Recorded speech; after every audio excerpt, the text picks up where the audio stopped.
The Bible is not always easy to understand, is it? And I don't know about you, but I am both irritated and offended by those who act like it is.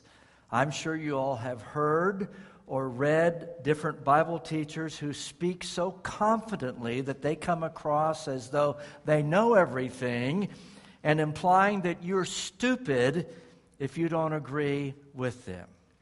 Well, I'm fairly confident they don't know everything that they think they do, and the Bible is not always obvious in terms of its meaning. And we do both ourselves as well as others a favor if we admit that and maintain a measure of humility in studying and talking about and teaching the Bible. Now, today we conclude this short 3-week series that we call Jesus and Women. 2 weeks ago, we gave an overview of the subject in terms of the time of Jesus. Last Sunday, we looked at a specific incident in which Jesus interacted with two sisters, Mary and Martha. And in this final study, I want us to consider a parable Jesus told, focusing on 10 virgins. And this point I want to make in general about Jesus and women is the fact that this is a story about 10 women. And the fact that it is a story about 10 women is affirming of women in general. It could have been about 10 men, but it isn't. And by the very usage of 10 women, Jesus elevates the place of women. But I want us to focus on the meaning of the parable this morning. On more than one occasion, I have considered preaching from this parable, but I never have. I've actually started preparing a message from this parable on different occasions, but always out of frustration, I've scrapped it and moved to something else. And that's because the Bible is not always easy to understand, and this parable is a good example of that. But I think we can get a lot out of it this morning. It's in Matthew chapter 25 and verses 1 to 13. Jesus said, "At that time the kingdom of heaven will be like 10 virgins who took their lamps and went out to meet the bridegroom. 5 of them were foolish, and 5 were wise. The foolish ones took their lamps, but did not take any oil with them. The wise ones, however, took oil in jars along with their lamps. The bridegroom was a long time in coming, and they all became drowsy and fell asleep. At midnight the cry rang out, 'Here's the bridegroom, come out to meet him.' Then all the virgins woke up and trimmed their lamps. The foolish ones said to the wise, 'Give us some of your oil, our lamps are going out.' 'No,' they replied, 'there may not be enough for both us and you. Instead, go to those who sell oil and buy some for yourselves.' But while they were on their way to buy the oil, the bridegroom arrived. The virgins who were ready went in with him to the wedding banquet, and the door was shut. Later the others also came. 'Lord, Lord,' they replied, 'open the door for us.' But he replied, 'Truly I tell you, I don't know you. Therefore keep watch, because you do not know the day or the hour.'" Now I want to say 5 things about this parable, and not any of the 5 will be extensive. First, this parable is telling us about the second coming of Jesus. Now, his first coming was as the God-man born to Mary in the town of Bethlehem, and we celebrate that first coming each year at Christmas. Then, following his death, burial, and resurrection, he returned to heaven in what we call the Ascension. And the Bible teaches that he will come again. There will be a second coming. And in Matthew's gospel, this parable before us today comes right in the midst of significant teaching from Jesus about the end times. Go back to chapter 24 and look at the opening 3 verses of the chapter that precedes chapter 25. Jesus left the temple and was walking away when his disciples came up to him to call his attention to its buildings. "Do you see all these things?" he asked. "Truly I tell you, not one stone here will be left on another. Everyone will be thrown down." As Jesus was sitting on the Mount of Olives, the disciples came to him privately. "Tell us," they said, "when will this happen, and what will be the sign of your coming and of the end of the age?" In the rest of Matthew chapter 24, Jesus answers these two questions that his disciples ask of him. And then note in chapter 25, what comes after this parable before us today is a second parable about a master who gave his wealth, entrusted his wealth to some of his servants. He went away for a period of time, and after a period of time passed, he returned to settle the accounts with them, and that represents Jesus going and coming back again. And then Matthew chapter 25 concludes with Jesus teaching about his return and the judgment when he will be separating the people as a shepherd separates the sheep from the goats. Jesus himself affirmed on many occasions that he would come again. And in this parable for today, he uses a wedding to make the point. Now, people who first heard Jesus teach this parable would know the details of weddings at that time and would understand what he's talking about. Unfortunately, we don't. So it's a little confusing to us because we're not fully familiar with the wedding practices of first century Judaism. I really like what one commentator honestly writes with regard to this parable, what he says: our knowledge of Jewish wedding customs at the time is limited, leaving scholars to suggest analogies from other cultures, but it is probably wiser to admit our ignorance. We don't know all that we would like to know about weddings at that time, but I think from this story Jesus told, we can grasp the basic and primary meaning that he intended. These 10 virgins were not exactly like bridesmaids in terms of our practice today, but they were unmarried friends and relatives of the bride and the groom and served somewhat similar to bridesmaids today. Sometime after the actual wedding was over, they would escort the bridegroom, which is mentioned in the parable, and probably the bride as well, although she's not mentioned, in a torch-lit procession to their house for the wedding feast, which was the most important part of the entire wedding celebration. And the high point of the parable is in verse 6 when Jesus says at midnight the cry rang out, "Here's the bridegroom, come out to meet him." And Jesus' point is that his second coming will be similar to that of a bridegroom coming to lead the procession to the wedding feast after the wedding. And you know, the Bible speaks often of the consummation of the kingdom of God in terms of a marriage feast. That's what the Apostle John uses as an image at the end of the book of Revelation. And the New Testament speaks regularly and often of Jesus coming to bring time as we know it to an end and to enter into eternity. And in this parable, Jesus tells us it will be like the coming of a bridegroom. Now, the second thing I want us to see is this parable tells us we don't know when Jesus is coming. I mean, that's clear in the parable. The 10 know that the bridegroom is coming, and they're waiting for his arrival, but they don't know when he is coming. And wedding practice at that time was that no one knew the exact time that the bridegroom would arrive.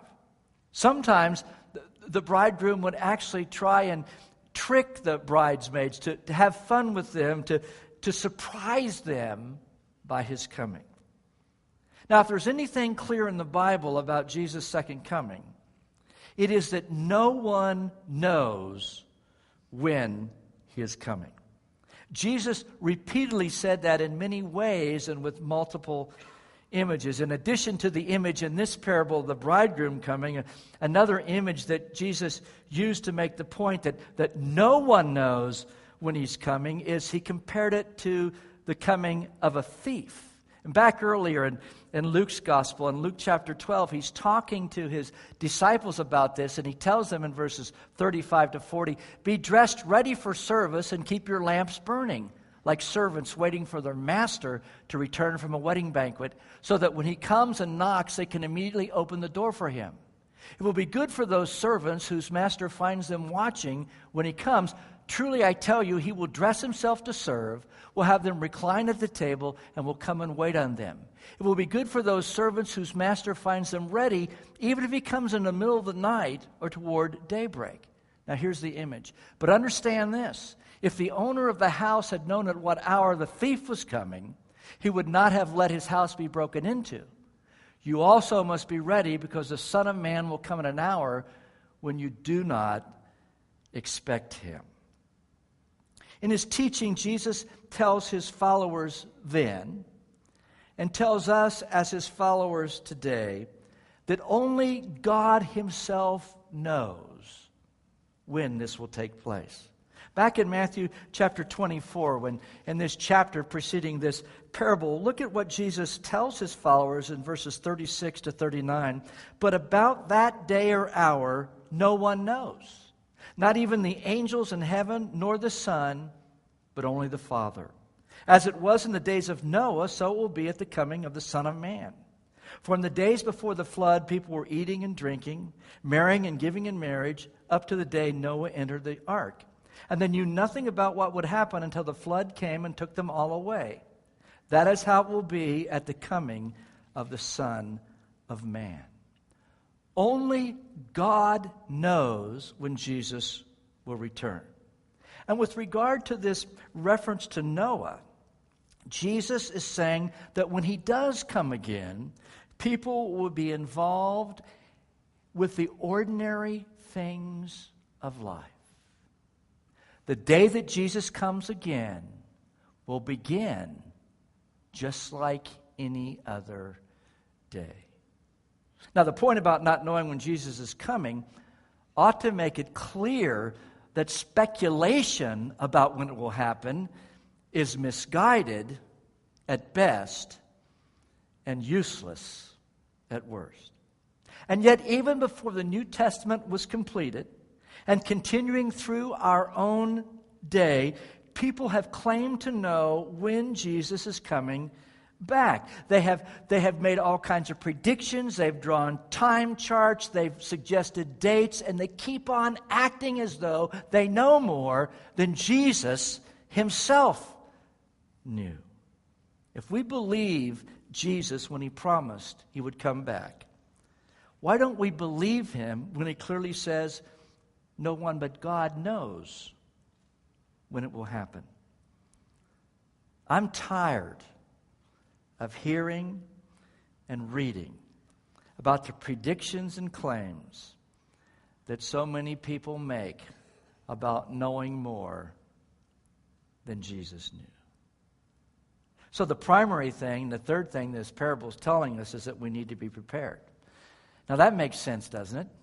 Since Jesus is coming back, and since we don't know when he's coming back, it follows that we need to be prepared. And what Jesus does teach about his second coming is that it will be sudden and that it will be unexpected. And because it will be unexpected, and because it will be sudden, we need to be prepared. That's the primary point of most of Jesus' teaching about this event. Let's look a little more closely at these 10 virgins or bridesmaids in the story. Right at the beginning, in verse 2, Jesus tells us 5 of them were foolish and 5 of them were wise. Now, if Jesus said they all 10 were foolish, that would provide fodder for those who would not see that Jesus is elevating the place of women. But see, only 5 of them are foolish.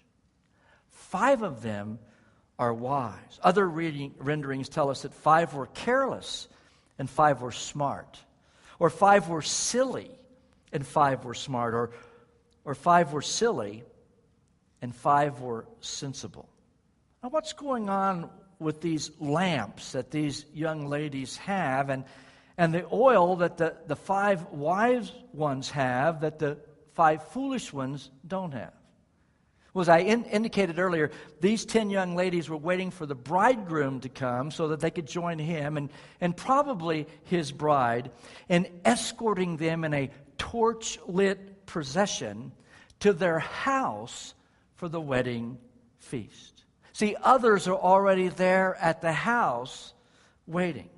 But there's this happy and raucous parade with dancing that will take place that we might think of as the bridal party makes their way through the village to the place where the wedding feast will take place.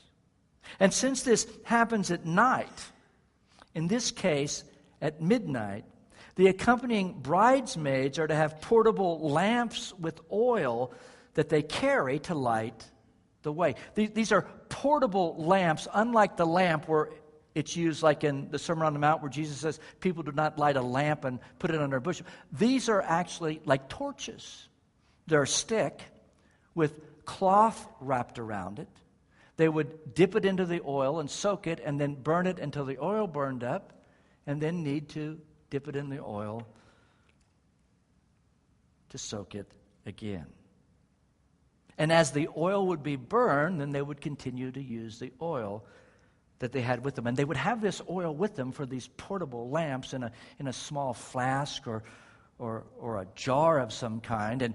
And in this parable, only the wise virgins have the flask of oil. The foolish ones didn't plan ahead and bring any. The wise maidens were prepared. The foolish ones were not. Now let me suggest a couple of things from this. One is, the bridegroom probably came later than any of them expected. That's pretty obvious, isn't it? And with regard to the second coming of Jesus, that is consistent with the other passages that talk about his coming in the Bible. Jesus has not returned as soon as most people thought he would. But the other thing I want us to see about this is that going to sleep while waiting was not what made 5 of them foolish. You see, in Jesus' story, all 10, the foolish ones and the wise ones, went to sleep. And all 10 of them were awakened by the news of the groom's arrival. Neither the wise virgins nor the foolish virgins were scolded or criticized for sleeping. There is no irresponsibility in going to sleep. I mean, it was late at night. They were tired. It had been a long day. It's perfectly natural that they would go to sleep. Going to sleep was not what made them unprepared. Not having enough oil was what made them unprepared. Those who were wise were prepared for his coming no matter when it happened. But those who were foolish let their oil run down and were caught unprepared. Jesus wants us, his followers today, to live expectantly concerning his coming, but without anxiety about his coming. He wants us to watch and to wait. He wants us to be alert, but he doesn't want us to be overly anxious. In other words, we can go to sleep. And if you read the book of Revelation and it fills your heart with fear, you've missed the point of the book of Revelation. Things may get difficult and tough, but it is our faith in what is going to happen that allows us to live in the here and now. There's a balance in the Christian life between knowing that Christ could come back at any time, but also living as if he may not come back, or knowing he may not come back even in our lifetime. And so fourthly, this parable tells us that some things can't be borrowed. Some things can be borrowed. We've all borrowed things. Some of you have borrowed my books. Still haven't returned them. But other things can't be. Jesus, in this story, says that the bridegroom arrived, the foolish virgins asked those who had brought enough oil for some of theirs. Roy Lawson notes, the careless virgins do what thoughtless people do in a moment of crisis. They try to force their friends to bail them out. But note the response of the 5 wise ones in verse 9. No, they replied, there may not be enough for both us and you. Instead, go to those who sell oil and buy some for yourselves. Now, that response may sound selfish. And in some situations in life, it would be. But in this parable, Jesus is teaching a spiritual truth about spiritual preparation. And there are some things that we can borrow and lend from and to our friends and others. But we cannot borrow preparation for the second coming of Christ. Neither can we loan our preparation to someone else for Jesus' second coming. The failure to be prepared with enough oil represents the absence in a person's life of a real relationship with the Lord. Now, before we leave this discussion about preparation, I want to make sure that we all get the point. Commentator R.T. France notes about this. The point is that readiness, whatever form it takes, is not something that can be achieved by a last-minute adjustment. Well, that's true, and yet it's also not true. Once Jesus comes, it will be too late. But prior to his coming, or prior to a person's passing from this life to death, it is never too late. Back in Matthew chapter 20, Jesus told another parable about the workers in the vineyard. And in this parable, a landowner went out at 6 o'clock in the morning, and there were people there who were available for work, and he hired them, and he promised them what he would pay them, and they went to work. And then he went back at 9 o'clock in the morning, and there were people there, and he hired them and told them he'd be fair with them. He went back again at 12 o'clock, and there were people there, and he hired them and told them he'd be fair with them. He went back at 3 o'clock. There were still people there. He hired them and told them he'd be fair with them. He went back at 5 o'clock in the afternoon. And he hired more people and said he'd be fair with them. And the day was over at 6. So they ended the workday at 6, and he began to pay the workers, and he paid those who he hired last at 5 o'clock first. And he paid them what he told the people he hired at 6 o'clock he would pay them. They thought, oh my goodness, he's going to pay us a lot more. But then he continued to pay each group, regardless of the time that they started, the exact same amount. And the point that Jesus wants to make is no matter when we get in, as it were, being a child of God and a follower of Jesus, we're going to receive, when Jesus comes again, what every believer receives, and that is full admittance into the presence of God, because we're saved as followers of Jesus and his children. I don't know where you are this morning with that and that preparation. Many here have accepted the Lord, but I'm sure that some haven't. And I want you to know this morning that 2 weeks from today, we're going to have baptism service. And if you've never accepted Christ, and you never expressed your faith of accepting Christ, you never identified with him in Christian baptism, you never ratified your faith, as it were, you've never obeyed Jesus, this morning I want to challenge you and encourage you to do that today and 2 weeks from today to get baptized. You can put that on the back of your information card. You can just check, I want to be baptized, or write us a note. If you have questions, we'll get in touch with you. We'll give you all the information.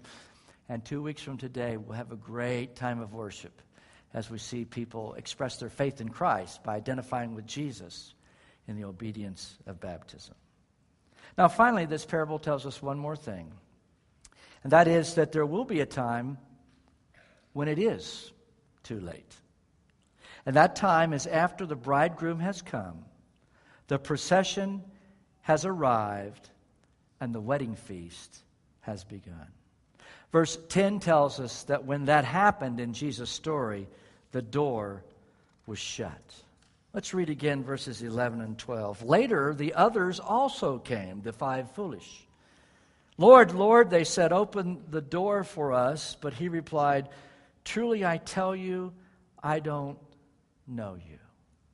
People arrive late for a lot of things, don't they?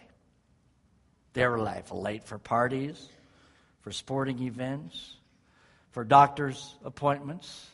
Some of you here this morning, and you know who I'm talking about, some of you came late for church this morning. And with regard to parties and such, people call it being fashionably late. I call it being rude, but you call it what you want to. It's never been our practice to arrive late. And when Jan and I are invited to something and we show up on time, 99% of the time we're the first ones there, and everybody's, kind of a little uneasy. I say, just give me a Diet Pepsi, we'll be fine. And with regard to our parable, one writer notes, late arrival is not normally an issue in Oriental society. And it isn't in 2014 in Southern California either. But now as the band comes, in this parable, arriving late didn't work. The door was shut. And it sounds a little bit cruel, but there's a lot going on in this story. One pastor suggests, I doubt that in most wedding celebrations, the groom would exclude bridesmaids for forgetting to bring enough oil for their lamps. I doubt that arriving late, as the 5 virgins did, would keep them from gaining entrance into the celebration. But you see, when Jesus, the bridegroom of the church, comes, it will not be like any other wedding celebration that the world has ever known. As a matter of fact, it will be the greatest one that has ever taken place. This morning, we can be sure that Jesus will come again. History will arrive at its goal. Now, we don't know when Jesus will come again, but we know he will. And this parable from Jesus tells us to be prepared. And if Jesus does not come in our lifetime, the parable still teaches us to be prepared if we go before he comes. But what are we supposed to do in the meantime? Well, we're to live. We're not to be anxious and filled with fear. We can and we should sleep. But we are to walk with the Lord, to trust him,